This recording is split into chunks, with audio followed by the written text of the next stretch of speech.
If I own my own business, it's not to do things that I don't want to do. So I'm not going to do things that I don't want to do. You're listening to Side Hustle Pro, the podcast that teaches you to build and grow your side hustle from passion project to profitable business. And I'm your host, Nicaila Matthews-Okome. So let's get started. Hey guys, welcome back to the show. It's Nicaila here, and today in the guest chair, we have Danielle Finney, the founder of D Finney Photography. Danielle is a natural light photographer and instructor based in Washington, D.C., specializing in warm and engaging lifestyle portraiture. In short, she helps women see themselves in their best light through beautiful, joy-filled photos. When you check out her website or Instagram at dfinneyphoto, you will see what I mean when I say Danielle's photos make you glow. They bring out this soulfulness and a vibrancy that I have never seen before. And fun fact, Danielle is the photographer who took my headshots, the one you see in my profile photos on Instagram and Facebook. And if I have it my way, she will shoot my photos for the rest of my life. With over 13 years of experience, Danielle also teaches photographers looking to improve their natural light portraits and enhance their client experiences. In today's episode, you'll hear how Danielle got her start and was able to grow her photography business to a point where she could go from it being a side hustle to making it her full-time business. I also really love what Danielle had to share in this episode about the brand guide that she creates to help her clients know what to expect from a photo session and how to make the most of it. I think it's so smart. In addition, I love what Danielle shared about the adjustments she's made over the years to make her business more mental health friendly. So let's get right into it. Thank you for being here. I love chatting with, it's like an old friend. It's like people Absolutely. I know. These are so much fun. So I want to know, it's also fun because I feel like this is going to be discovery time for me. I don't know everything about you, and I love to know more about your background. So how did you get your start in photography? My start came about through graphic design. So I was interested in digital scrapbook layouts and editing other people's pictures and just making all sorts of stuff on the computer. I would make like event invitations, programs, bookmarks, that kind of a thing. And so that was really where my initial interest was. And then over time, because of the photo editing piece, I would have like ideas in mind, but I wouldn't be able to find photos that fit those. And so I was like, well, let me just take my own pictures. So originally it was very experimental. Like I was only taking photos just so I could have something to edit. But then over time, I was like, okay, I kind of like this, but maybe if I paid more attention to what I was doing, I wouldn't have to edit so much. So then, this is years have gone by to where my work is at the point where it is now. So that's the story in a nutshell. Mm-hmm. Okay. Well, of course, we got to dig into that a little bit more. I would love to know more about your initial career path. So it seems like you kind of fell into photography. What did you initially want to be when you grow up, so to speak? It's so funny because, listen, in high school, one of my favorite classes was, I can't even remember what the name of it, but I think it was called Office Technology, which at this point, it sounds really ancient to say that as a class, but we did all sorts of, things that would be done in an office. And I always liked the idea of working in an office for superficial reasons on one hand, because I like dressing up. And then on the other, I liked that, so let me back up a little bit. Admin work, that's the short answer to the question of the original track that I saw myself on. I liked that with admin work, I was able to help different people throughout the course of the day, throughout the course of the week. So it wasn't like one main thing that I would do, like go to work and kind of just have this routine. Mm-hmm. It would be different. And so I liked that. So I had a couple internships doing admin work at a few different companies. And then so when I actually started working full time, that's what I was doing. Office management, just doing all sorts of things in that realm. And so I saw myself on the track to basically wanting to become an executive assistant because, I mean, those are the ones that make money. Right. And so that's what I really saw for myself. But at the same time, I was getting into doing more with my photography, but it was never something that I saw myself doing full time. It was just something that I did on the side. Isn't that how it always is? Right. And it's so interesting that you were drawn to admin work. It's kind of like admin, they are the people who help everyone, who have to be the problem solvers. Absolutely. Let me say the that. Backbone. Yeah, like they're the backbone. Admin workers are the backbone. They have to help. They have to figure out how to. I remember I started in admin as well. And one thing I remember an old boss saying to me is like, I want you to be my right hand. And I remember that is when I knew that I was not cut out to be an admin. I was like, I don't want to be like, wait a minute now. In my mind, I was like, wait a minute now. I don't want to be I want to go home and forget about you for the weekend. Exactly. Very true. So, now, as you were doing this on the side, what did a photography side hustle look like for you initially? So it was very friend-centric, if you will. Like I would, just reach out to friends that I had, say, hey, I want to try X, Y, and Z. Will you be my model? Or just take family pictures and maternity pictures for friends of mine. I looked at probably Flickr was big at this point, and that was kind of the photo community before Instagram and things like that. And so I would look at a lot of other lifestyle photographers' work and really just I would kind of want to emulate it. Like I like how those pictures feel. I want to take something that feels like that or that looks like that. And so I would just experiment with my friends and family. That was it. Like I know you didn't mention anything about pricing, but very early on, I was super, super duper cheap. I remember like thinking that $75 for like unlimited everything was amazing. Meanwhile, I can't even believe that I did that. But listen, that was many years ago. Yeah. So because it wasn't what I needed for income, I was just very, very free with it. Yeah. And that is such a key point that a lot of us do, when we don't need it for income, we can be a little bit, we already feel intimidated to price sometimes and to charge someone. And then we're like, well, I don't need the money. And that kind of thinking can make us really, really underprice ourselves. So I think that's why it's so important that when you start a side hustle and for sure you want to make this into a business, that you start thinking, okay, you start learning what is the value of this. And we all know that the value at the start is not the value listen, as we get better.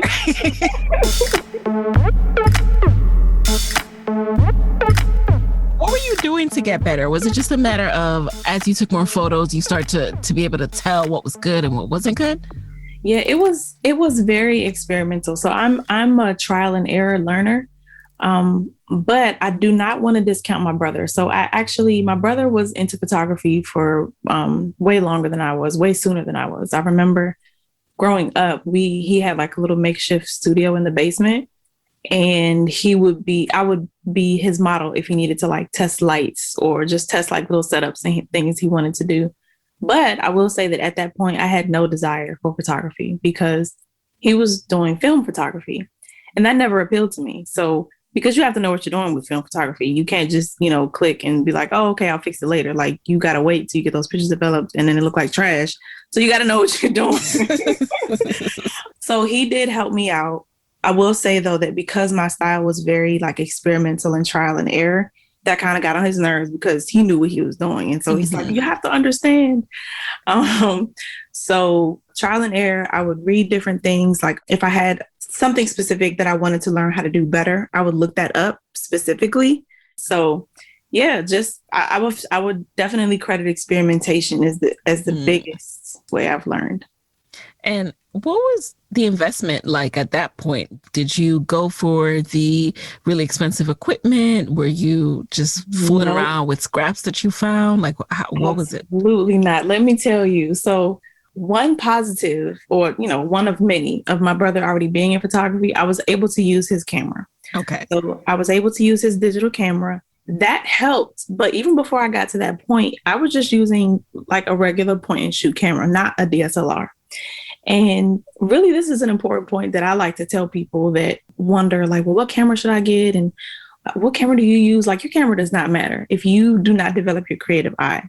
So using those just kind of like beginner digital cameras that I had, that really helped me to develop my eye, so that by the time I did start to use the DSLR and like experiment with different lenses, I knew a little bit more what I was doing. Because if you don't, you're going to end up with a camera that has too many bells and whistles that then you know how to use. What do you mean by like develop your eye? What does that really entail?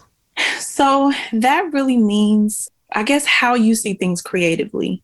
How, like, so if you were to look at a scene, to be able to break that down and like, how would you shoot that? What is it in that scene that you're seeing?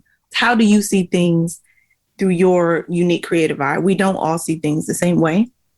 And so for you to be able to capture what it is that you see in your mind's eye.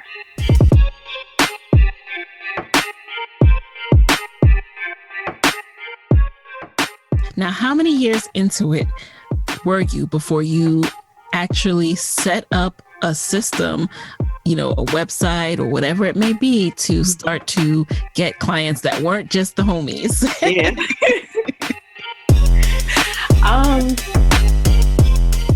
I think I was probably about 2 to 3 years in. And I'm saying I think because I remember my first website vividly, but it was really just a portfolio site. Like, it was not one that I was using to book. I just wanted to like showcase my work. And then I realized, okay, well, that's kind of pointless. Like, you know, I want to be able to book and get people that are interested. So I think at that point, it was probably maybe like 3 years after I started like shooting. So let me tell you why I'm hesitating, because the time I started shooting and the time I started doing photography full time, that was probably about 3 or 4 years long. And so I did have a website during the time that I had it on the side. But once I started doing it full time, that's when I really, you know, the major switches had to happen.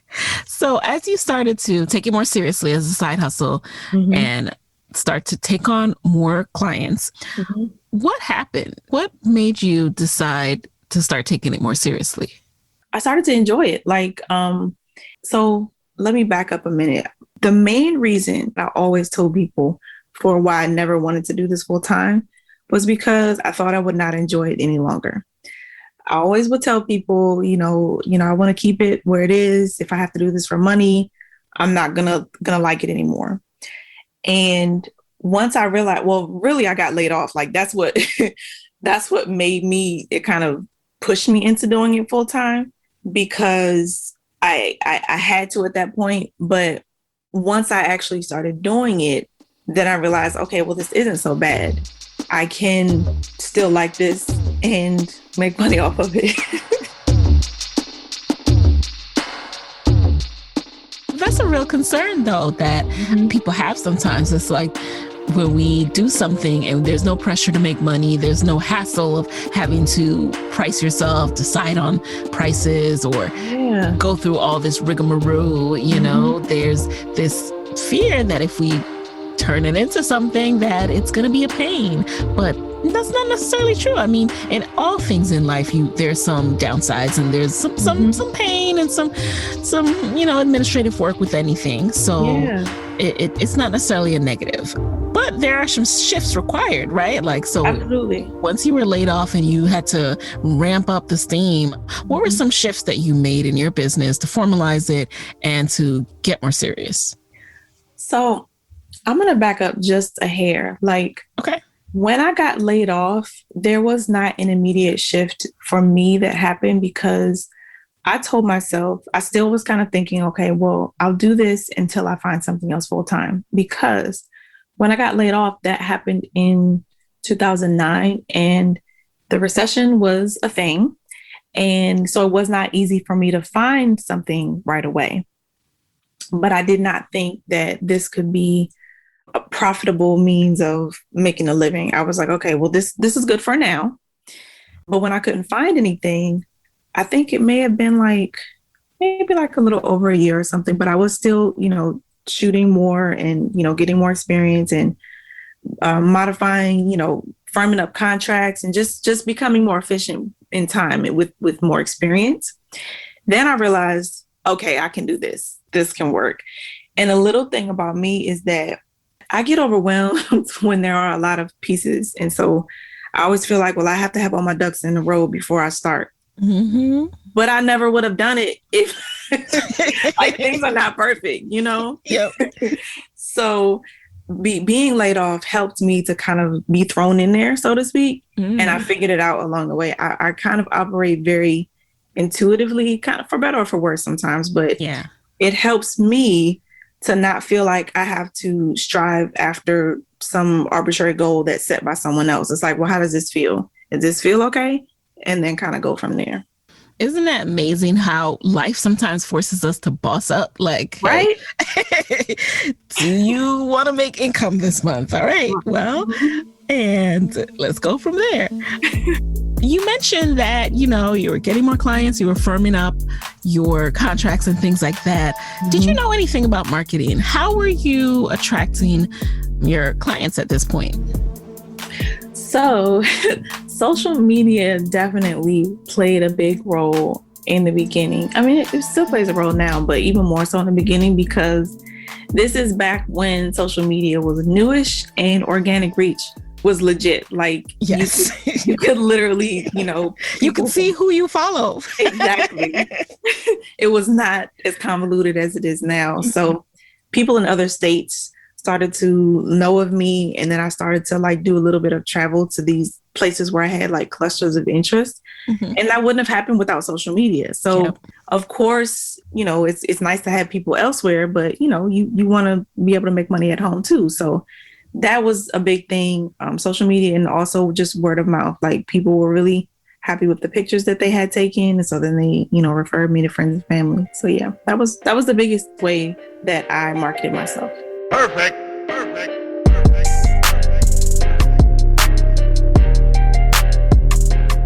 And as you started to see that social media was becoming such a big part of your referrals and people becoming aware of you, did you do anything different, especially now that social media is, you know, it has changed and it's not as organic? Are there any specific steps that you took just to make sure that you continue to get that brand awareness?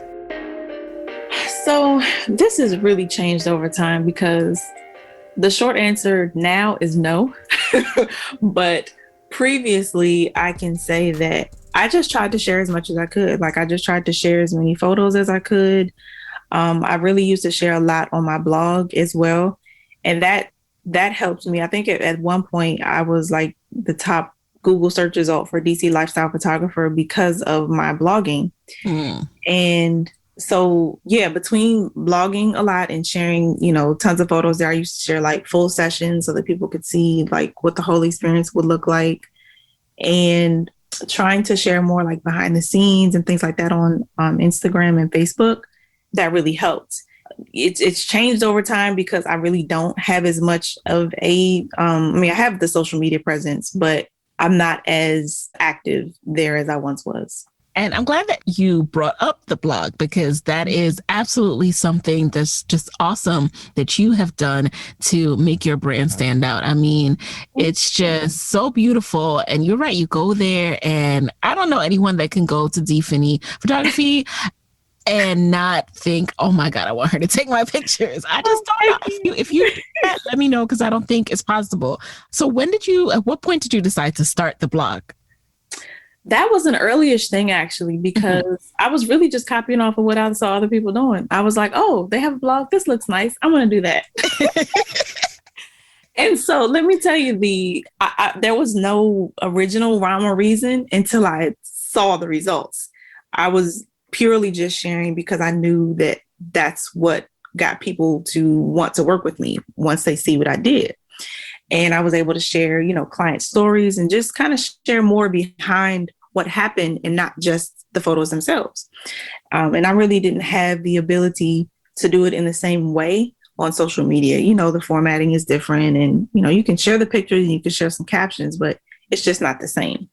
So, yeah, so that was how I started initially. And then I started to share more about just different topics that interested me. I, talked about my mental health. I talked about things that inspired me. It was just good to have a place where I could go more in depth on things about me and my clients. It's smart because it lent itself to you having that SEO and people finding you when they were searching for these keywords like DC lifestyle photographer. Mm-hmm. Did you do anything additional beyond just blogging, but were you intentional about the SEO, or that just came with time of continually writing up and showcasing your different sessions? What's funny is initially it was not intentional, but I would see other photographers put, after the title of their blog posts, they would put, I'm trying to think, let's say Toronto family photographer or Louisiana engagement photographer. They would put that category like after. And I just started doing it because I was like, oh, okay, yeah, that's interesting. I didn't know that it was for SEO. I did not know. And so over time I realized, oh, duh, that's why, like, listen, I'm telling you, when I tell you that this was a very feely thing, like, that's exactly what it was. It was not a lot of initial research that went into things. I just knew that I wanted my work to be good. Like, that was the basis for everything. Hey guys, it's Nikayla here with a quick word from our sponsors. If you own a small business, this could also be the year you switch to a better payroll. Gusto wasn't just built for small businesses, it was built for the people behind them. Their online payroll is so easy to use. Gusto can automatically calculate paychecks and file all your payroll taxes, which means you have more time to run your business. Plus, Gusto does way more than payroll. Gusto helps with time tracking, health insurance, 401ks, onboarding, commuter benefits, offer letters, access to HR experts. You get the idea. It's super easy to set up and get started.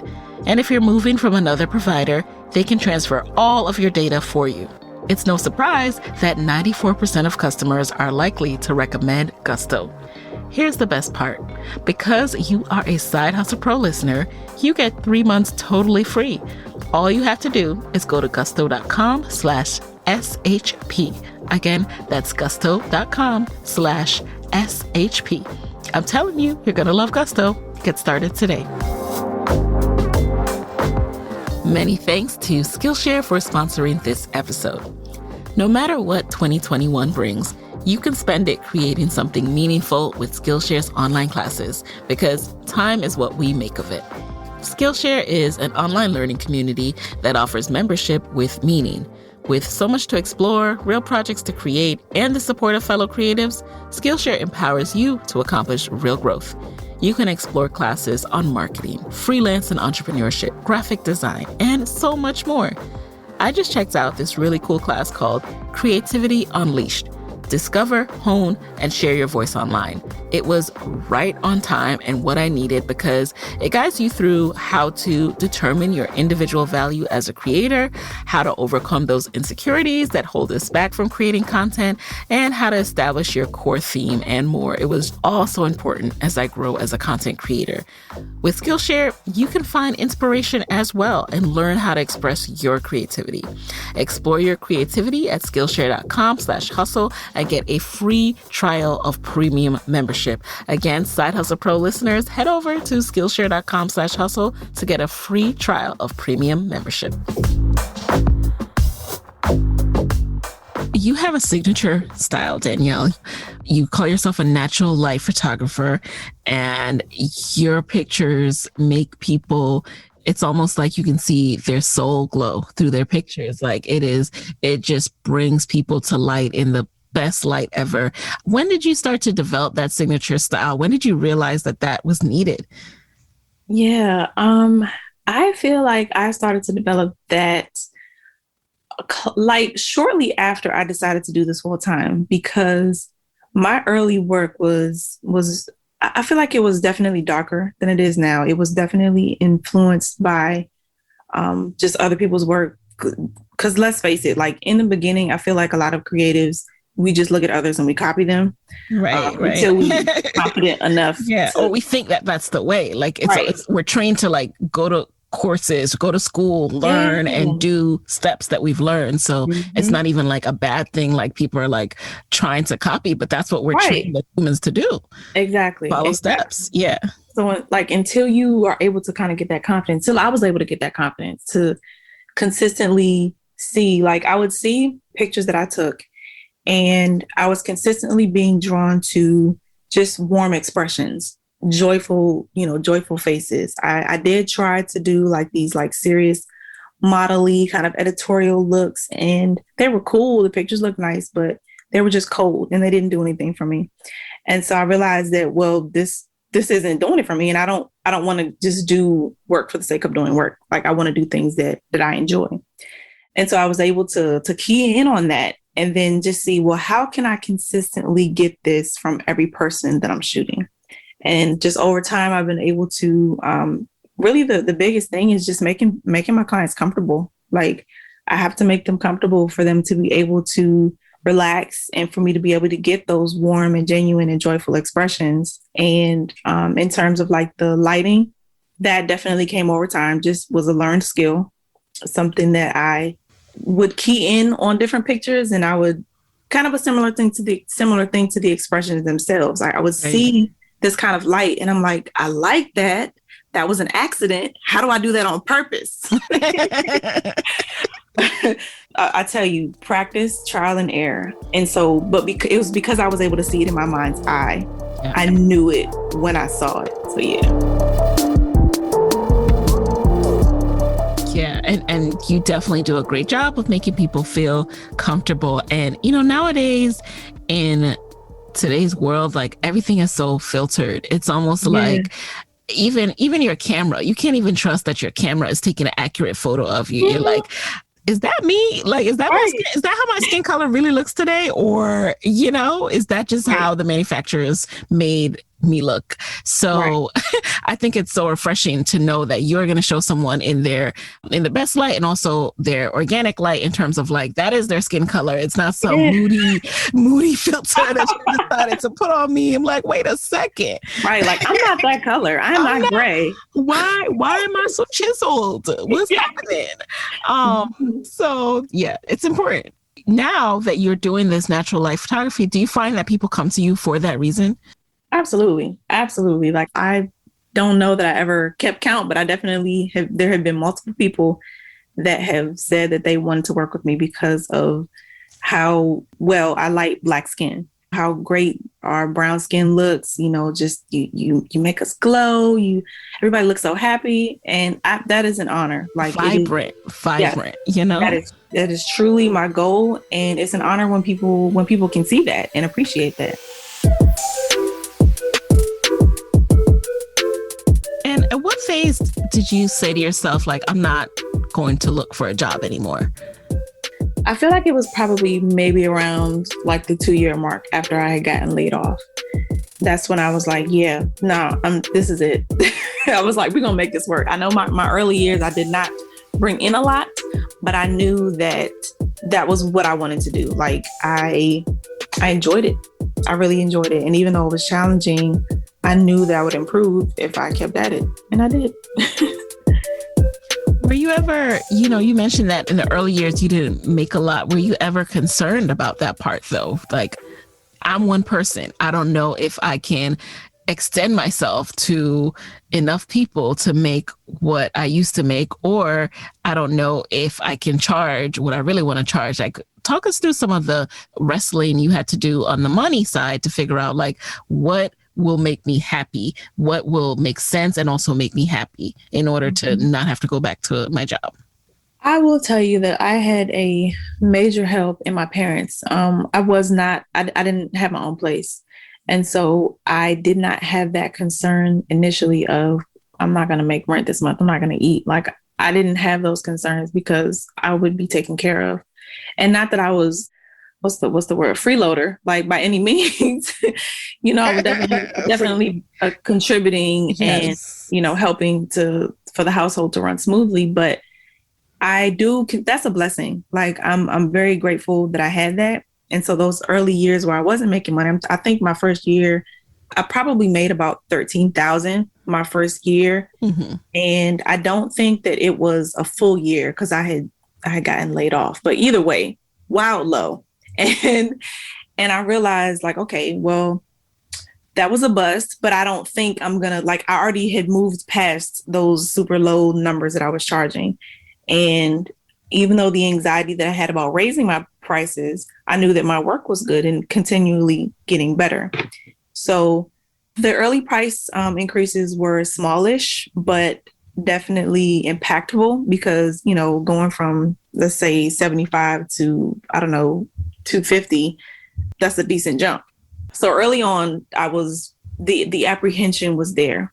Over time, as I became more confident, not only in my craft, but as a business owner, I had to get over that. Like it's something that I used to, I don't do this anymore because I don't really do business mentoring any longer. But when I would talk to my mentees to kind of walk them through their anxieties about raising their prices because it's a real thing. Yeah. And it's like, you never know how much you're holding yourself back until you raise your prices.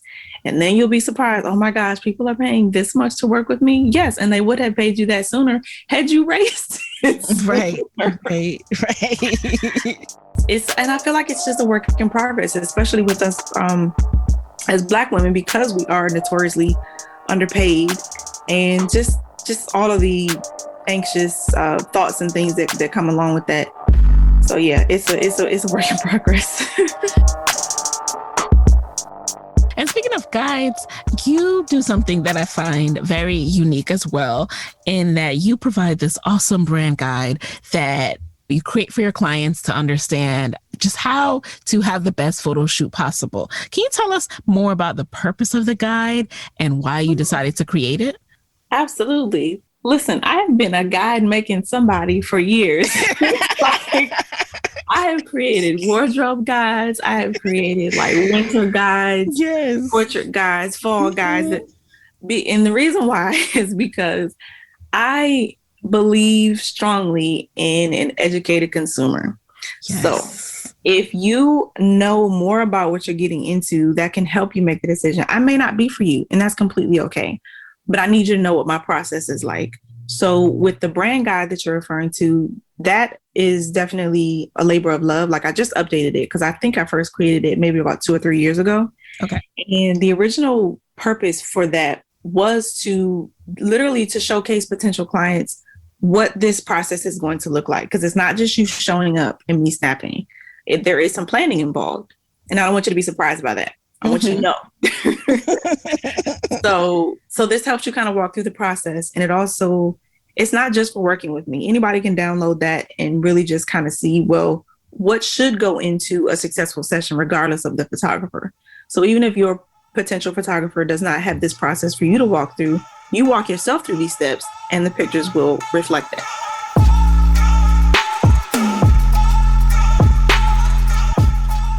It really helpful because on the end of the person who's behind the camera or in front of the camera, I should say, it is nerve-wracking. It's like you don't know how to pose. You got to figure out what to wear because you're like paying for the session. You want to make the most of it, but then it's like, oh, another whole thing. And so it's just really helpful to read through, okay, and to see and start to get these creative prompts of, oh, okay, this could work, that could work. Here's what it's going to look like. Here's what I can expect. And also come with my own questions like, hey, I kind of, I'm envisioning myself in front of a colorful door, right? Like, what do you think about that idea? Like, is that, and to be able to thought partner like that with your photographer, that is just collaboration awesome. Is key. Yes. And so, I think a lot of times people come into it blind, and that's why you see photos where people are looking really stiff, really awkward. Yes. And I feel for you photographers, like, how do you combat that? What a great question. Okay, let me tell you, I, for the most part, am very, very, very fortunate that my clients allow themselves, and I'm putting emphasis on allow, they allow themselves to relax. I aid in the process, but nothing will happen if you do not allow yourself to relax.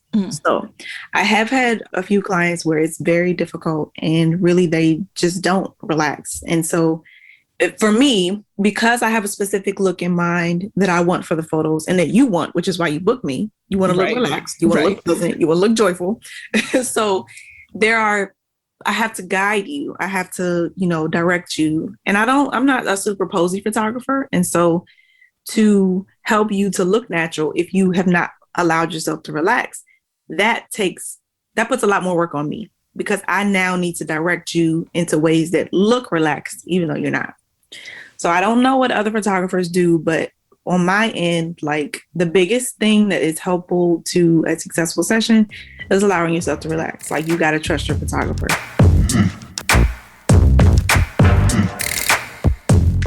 And sometimes in the process too, because we're having this dialogue, and now speaking, specifically about working with you, and because we're having this conversation and we're at ease, we trust each other, we're, natural around each other.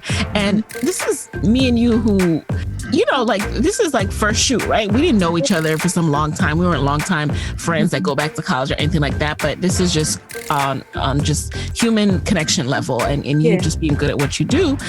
Even still, sometimes you're like, oh no, Danielle's telling me, okay, does this really look good? Because I can't see it, right?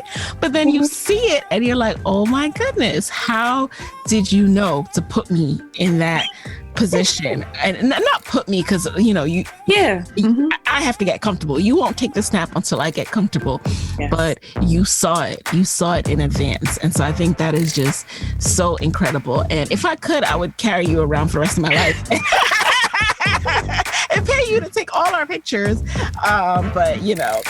So now let's talk about how you set your boundaries, because that's something I really, really respect about you.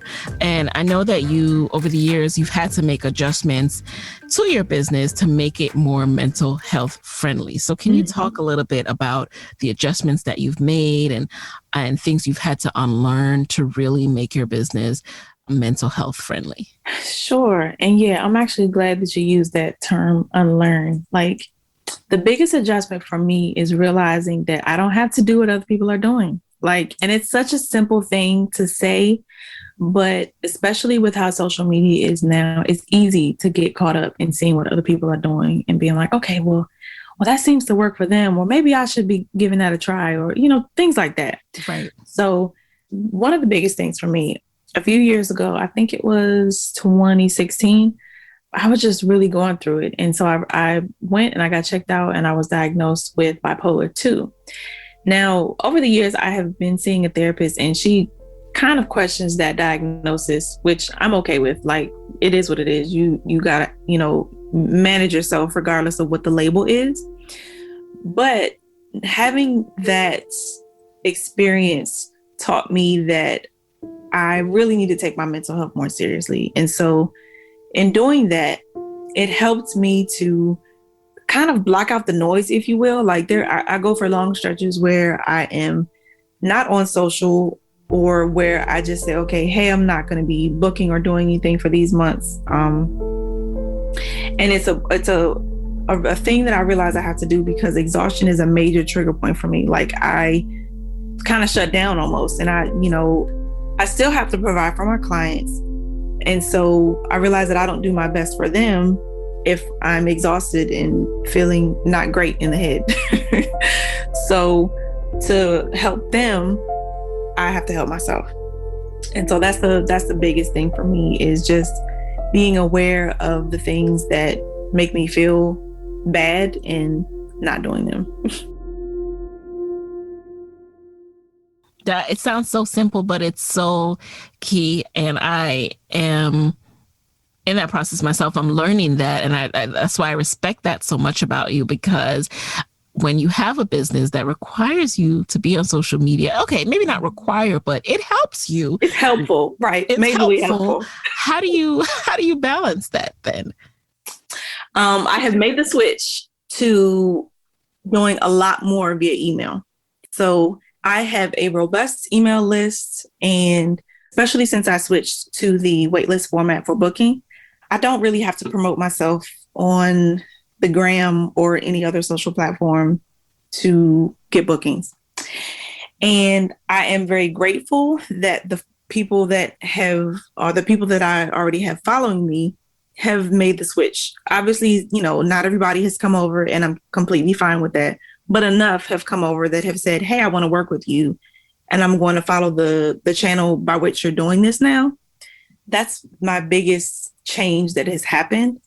I really kind of use social media as an accessory at this point. I do want to get back into, using it more intentionally, but I really don't have the mental energy for it right now. So it will happen when it happens. Yep. I hear that. And can you also speak to, you kind of hinted at it a couple times, but you only offer the services that you enjoy providing. And, I can attest to this. I can go back to saying how I want to, have Danielle do all my family events from here on out. And I'm like, I've reached out to you and said, hey, do you do events? Do you do baby showers? And you're like, no, but I can recommend.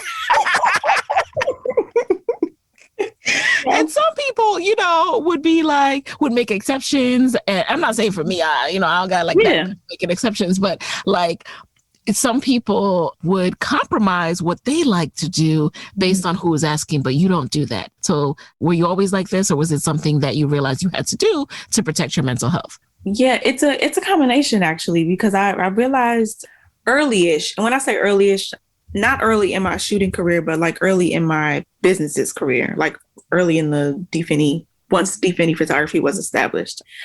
I had done a lot of experimentation. Let's say, I did events, I did newborns, I did just about everything that I can kind of think of in an experimental phase, because I was trying to figure out what I liked doing. And at that time, I was still making exceptions, like you mentioned, doing things for people that I love, that I care about, that I appreciate, and realizing that, no, I didn't like how this felt. So I think I mentioned before that I operate very intuitively. And that was one of the ways that I started making that decision. If I own my own business, it's not to do things that I don't want to do. So I'm not going to do things that I don't want to do. Can we have that on a loop? I think I'm going to use that for a guided meditation. That quote right there. Yeah. And, that's what I tell people. If I'm speaking to them about their business and they worry about well, should I offer this or should I offer that? I'm like, do you like doing it? If you don't, then don't even consider it.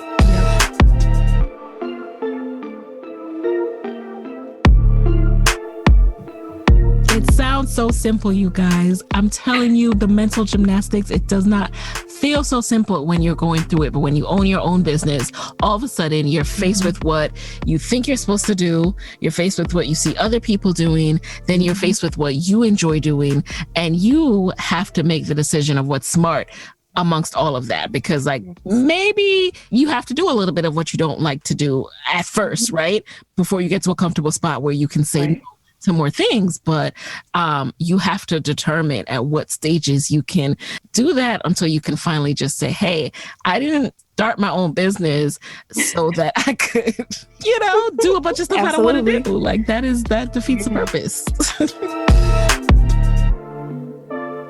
So before we get into the lightning round, I'd love to know, what are some things that you're working on? What do you have in mind for the future of D-Finney photography? So right now, my education services are on hold. I have a lot of people that ask when are you going to be opening up your mentoring again or things like that?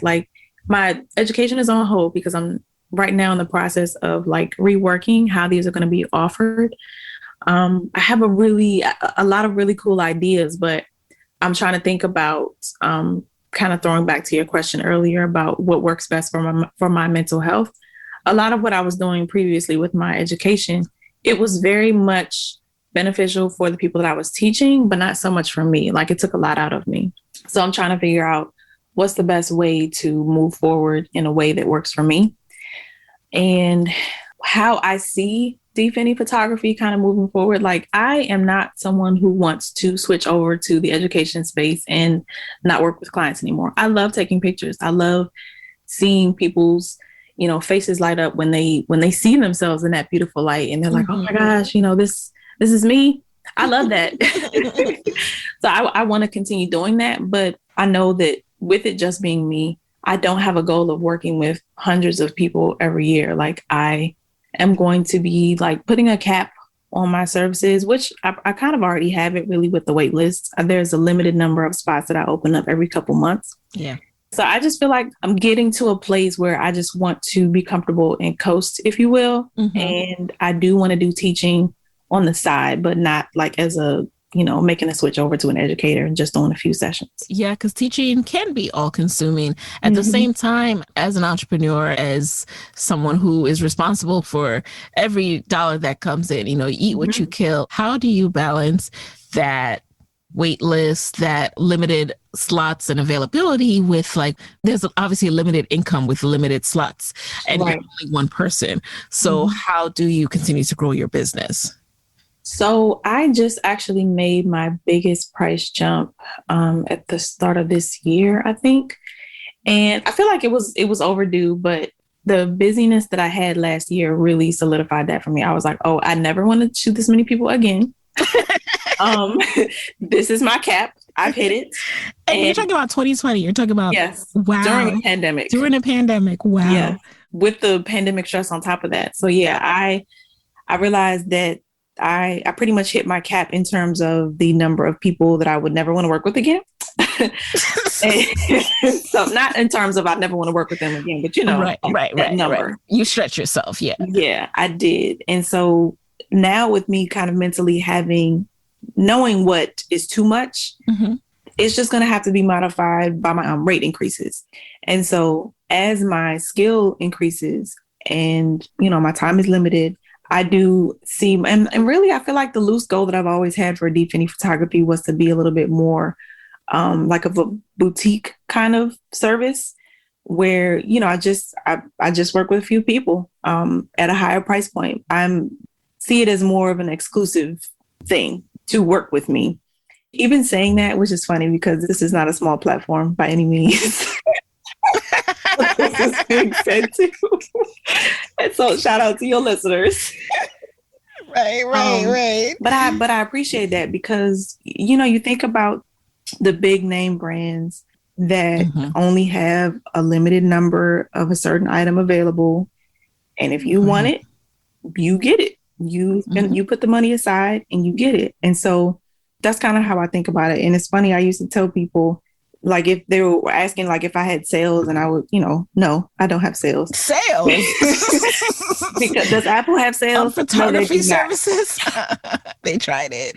I mean, in the beginning I did, but listen, we are so far past the beginning. We're not even mentioning that. Yeah, no. It goes back to that thing too of what you were saying about not looking at what other people are doing because you know the value of your services, what you provide, the level of care that you provide for your customers, and in your heart and also business wise that the value of that. And I hope this inspires other people as well to, go through the phases that you need to in your business. Like you don't have to go from 0 to 100, pricing like as you're starting out at X level. However, know that you won't always have to do 1 million sessions in 1 year, right? Right. Unless you want to. Yeah. You make that decision. You'll know what's right. You'll know what feels right. And that's, if there's one thing I want you to take away from talking to Danielle today, it's that thing of feeling. I'm with you on that. Like at the end of the day, when it comes down to any decision, there's evaluating data and all that good stuff. But when it comes down to it, it's our gut. It's our gut and how we feel that makes that final call. So now let's jump into the lightning round. You're just going to answer the very first thing that comes to mind. Are you ready? I'm ready. All right. Number 1, what is a resource that has helped you in your business that you have to share with the Side Hustle Pro audience? So it's actually not a resource per se. It's a book. I really enjoyed reading Marie Forleo's Everything is Figureoutable book. I've been meaning to read that. Okay. Number 2, who is an entrepreneur that you admire and why? I have a lot, but the one who does come to mind most immediately, I really do admire Angel. And I know that she's been on here before, Angel of the Spice Suite. Yes. Yeah, I admire her because she too has a very intuitive way of operating, not too much. What's the word I want to say? Like doing what concern. works for her. And Yeah, exactly. and no matter how many people are like, oh, Angel, we want this. She's like, all right, but I don't do that. Exactly. And it makes such a difference. You know, if it's your business, you want to do things that work for you. So yes, I appreciate that. Because if you're not happy, that's going to bleed out into your business. And you don't want to be snappy and unhappy and customers, right? So yeah. Number 3, what is a non-negotiable part of your daily routine?